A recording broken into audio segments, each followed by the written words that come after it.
Good morning, Warzone kids. It is a gray and drizzly morning on the trail to the Western Lands, Vermont section. This is part 3, the last part of Experts in Healing.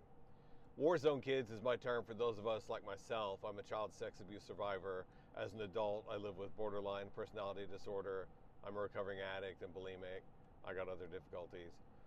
Warzone kids is my term for those of us whose childhoods was more like a hostile war zone against our psyche, and less like the kind of supportive nursery where you could grow you a hothouse orchid. You might have had sexual harm like this guy, or psychological, emotional harm like this guy, physical harm, societal, racial, gender harm, whatever it was. If you had a war, or you may have grown up in an actual literal war zone, no metaphor required. Whatever it was, if you had a war zone childhood, by the time you became an adult, your psyche was like, this is my view, my psyche was like a Jenga tower toward the end of the game. You know, Jenga's that game you play with a wooden block made up of smaller blocks. All the harm, abuse, and neglect of childhood is like the turns in that game when you slide pieces out at the bottom and you put them on top. By the end of the game, by the second to last turn in that game, the Jenga tower is a tall, swaying, shaky thing. You got to live your whole life just to keep it from falling down. And the game always ends when that tower falls down. Well, every ending is a beginning, and every beginning is an ending. And for a lot of us Warzone kids, for this guy, in a lot of ways, my life as I live it now really began after my Jenga tower fell down a few times. Because when it falls down, it's easier to put it back together again. You don't have to worry about it falling down. It's already happened. You can start rebuilding your life. That's what I think of as the trail to the Western Lands. The Western Lands are the place of peace and wholeness where we learn and become who we are. And I think of myself as a pilgrim on that trail, because a pilgrimage is an act of devotion where it's very hard to tell the difference between the journey to the destination and arrival at the destination. I did a couple of pieces on experts in healing. I'm a volunteer circle keeper for Hidden Water. That's an organization that facilitates healing circles by and for those affected by child sex abuse. Survivors like myself, family members, loved ones, and also those that have harmed children and are ready to make amends and take responsibility. We have different colors of circles for those different groups. I'm in a green circle, that's for child sex abuse survivors. And, the topic of experts and expert knowledge about healing comes up. So that's what that's what the other two pieces are about. And this is the last one. There's it's kind of a truism that the best way to learn about your homeland is to leave it. People do this. They take trips to other countries or other parts of this country. And going to a place where people live differently is one of the best ways to come to a fuller appreciation of how you think about things. How do you live? If you want to know a lot about how you live and what's important to you, go someplace where they live different and you'll find out all about it. I've lived in Vermont for 20 years, but I'm a 51-year-old Gen Xer from Oklahoma City.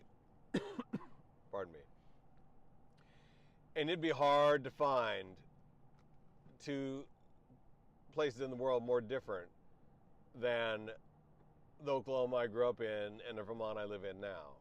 And when I'm in Vermont, I really appreciate a lot of things about Oklahoma that are not here. And when I'm in Oklahoma, I really appreciate a lot of things about Vermont. You can do that with time as well. I grew up in the born-again Christian world full of very devout people. Not at all like the cartoon versions of them that it's very fashionable to heap contempt on now. These are very devout people. They're very serious-minded people, and they lived out their convictions. And I didn't like anything about it at the time. Now I appreciate the fact that they were serious-minded people trying to figure out how to live. I appreciate that right down to my bones. At the time, I just knew that I was around a bunch of people that if you didn't think exactly how they thought, there was no room for you. And adults would heap all intense level of hostility on children, on this child, because I did not believe, anytime I revealed the extent to which I did not believe anything I was taught. Whatever they taught me in church, I just kept track of it so I could remember to reject it later. So I went off to college. That was real important to me. I wanted to go off to college. I went to Boston University. I studied philosophy. I studied classical studies, ancient Greek philosophy, because I wanted to know about a world that came before and beyond the world of Christianity. So that's much on my mind. I read a lot of Aristotle, and don't worry, I'm not even using Greek words. But it's a life-altering experience. Read Aristotle. He was an ancient Greek philosopher and lived in the 4th century BC, the 300s BC, mostly. And he talked a lot about knowledge, different kind of knowledge. And he said, look, you got your technical knowledge, like I talked about the other day, like a carpenter. This is technical knowledge is a skill that you can pass on. Here's how you do it. And now in that video, I talked a lot about the fact that you have to practice that skill. You have to develop that skill. It's a technical skill, driving nails, making a house level, plumb, and square. That's a technical skill. You can teach it. You got to learn it by doing it, but it can be taught. Hammer, nails, a board, you can learn how to do it. You can learn how to use a square. You can learn how to use a plumb bob. You can learn how to use level. You got your theoretical wisdom that produces like scientific knowledge, among other things. You can learn mathematics on your couch. You do not have to get a hammer and nails to learn mathematics, right? Mathematics, kind of the ultimate theoretical thing to study. It's in your mind, and it also corresponds to the world, but it's in your mind. You get the idea? There's that kind of knowledge. And then Aristotle said you also got practical wisdom. He had said like that scientific knowledge comes from that's a kind of theoretical wisdom, and the wisdom of a carpenter is technical wisdom, technical knowledge. He'd say technical knowledge more than technical wisdom, but whatever.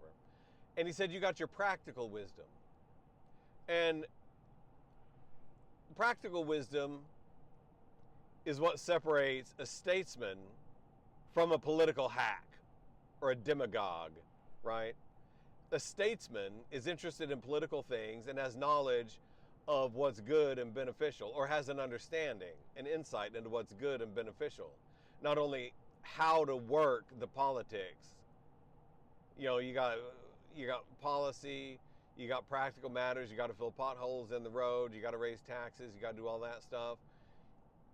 It requires technical knowledge of that stuff, and it also requires wisdom in terms of like, if there's a conflict, is it better to get into it or avoid it? How would you tell?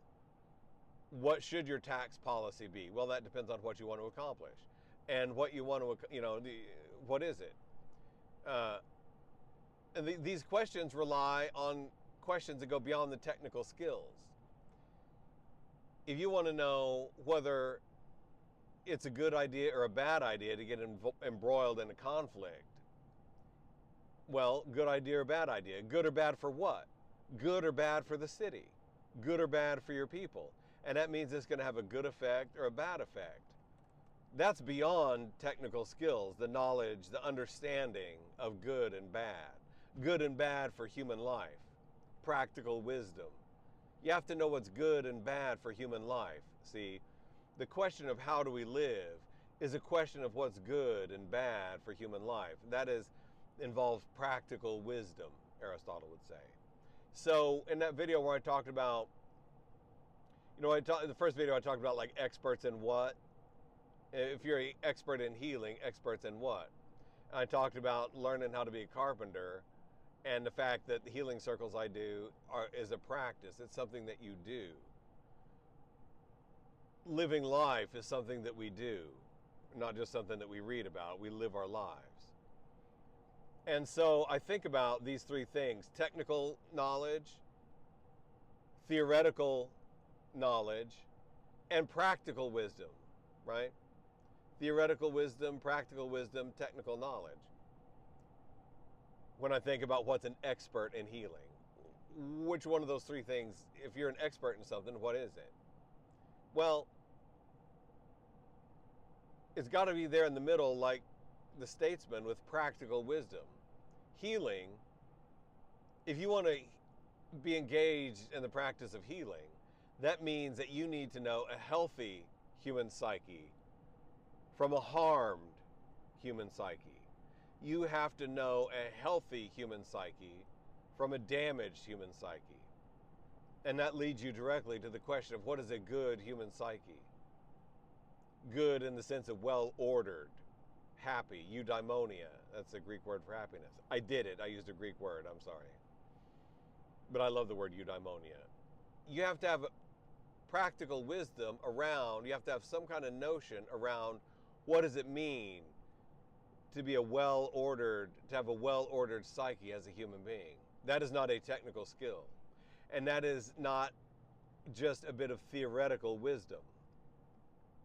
So experts in healing, if that means someone that has a PhD in psychology or cultural anthropology or a certification in some type of therapy practice, what are those? You could probably go get a certification in some type of therapeutic practice, and that could be a technical skill. You could learn how to engage in the practice of cognitive behavioral therapy, right? You could learn how to administer ketamine or psilocybin or transcranial magnetic therapy, something like that. You could learn how to do a frontal lobotomy with an ice pick. These are technical skills. Theoretical wisdom or scientific knowledge can be gained by slicing up rat brains and putting them in a fMRI machine or a PET scanner. You can do psychology experiments with college freshmen. Have to do 3 experiments to get credit for their college psychology class. You can get scientific knowledge that way. What's it good for? Technical skills on one end, scientific knowledge on the other. In the middle is practical wisdom. In the middle is the question of how do we live our life? What does it mean to have a good psyche? What does it mean to have a well-ordered psyche? To use my language, what does it mean to have a solid Jenga tower? Why is a solid Jenga tower a preferable thing to have over a leaning, shaky one? That has to do with the question of how do we live a good life? What is a good life? Right? The carpentry that I talked about in the other video, get you a handful of nails and a board and a hammer and learn how to nail them in. That's a technical skill. Why do you want to do that? Why does that matter to you? What kind of house do you want to build is not a technical skill. Why do you want to be a carpenter in the first place is not a technical question. It is beyond that. What kind of house do you want to build? Level, plumb, and square are technical skills. What kind of house do you want to build? Do you want to build an Adirondack thing out of logs? Do you want to build you a Japanese-style house with horizontally inclined windows and a lot of plain wood and not much else? Do you want to build a craftsman home? Do you want to build a California bungalow? You want to build a castle? Why? Why? Why do you want to be healed? Why do you want your Jenga tower in one piece? These are practical questions that involve how do we live our life? What is our life? What is a good life? These are practical wisdom that involve the wisdom of being a human being. It involves paying attention to the practices and wisdom that have emerged over time. The question of human nature and what is and is not human nature is not such an easy one to disentangle. We grieve when we lose someone. We celebrate initiation rites. We celebrate marriages and when people pair off, right?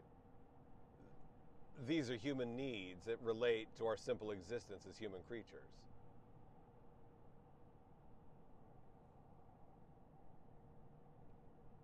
how do we live a good life? When we're hurt, we need to heal. When we're physically hurt, we need physical healing. Some of that is a technical skill, some is not. How do we know the healthy? We know a healthy body because we study medicine. What is it that we study to know a healthy heart, to know a healthy psyche? We study being a human being. So the question of an expert in healing sends me directly to the question of, is that about theoretical wisdom? Is that about the scientific knowledge I can gain from slicing up rat brains and putting them in MRIs? Is that about a technical certification in some type of therapeutic practice? Those things are helpful. But to be an expert in healing requires judgment, requires an understanding of being a human being. And that is in the middle. That is practical wisdom of living life as a human being.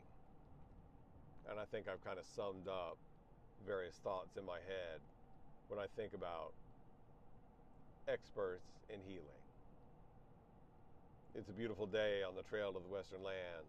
We can get a lot of miles in today. We got a lot to talk about. Let's take a walk together. Daylight's burning, Pilgrim. Let's get a move on.